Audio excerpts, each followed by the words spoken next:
আমার লাইফে তোমার সাথে পরিচয় হওয়ার পর আমি বুঝতে পেরেছি আমি জীবনে কতটা টাইম নষ্ট করেছি আজে বাজে জায়গায়, আজে বাজে মানুষের পেছনে।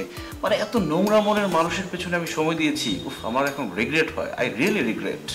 শুনো, মানুষ তো ধীরে ধীরে উন্নতির দিকে যায়, আর কিছু কিছু মানুষ আশেপাশে অবনতির দিকে যায়, বুঝছো? মানে কালো পোশাক পরে ওই অবনতির চিহ্ন বহন করে। রুচি দেখলে বমি চলে আসে। ঠিক বলছে, এই জন্য আমি সাদা পড়ছি। রেসিস্ট বুঝো? রেসিস্ট। একদম। আহারে, তুই তো দয়ার সাগর, রেসিজমে তুই নাই। একটা হাবলা নিয়ে আসছে সাথে। তোর মতো বক খাটে না। এই তো আমাদের খাবার চলে আসছে। জুস চলে আসছে। আমাদের যে আরেকটা জুস দেওয়ার কথা আশেপাশে দিতে পারেন, আমরা চ্যারিটি করি। ওরা খাইতে পারবে।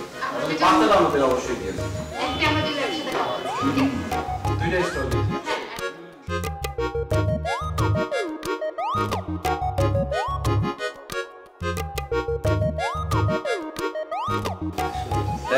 Thank you. মানুষ কি বুঝবে রোমান্টিক? সেটাই আমরা তো আমাকে একটা পানি আর একটা গ্লাস দিবেন। শুধু পানি খেতে হবে। আচ্ছা, নাও। নাও, নাও।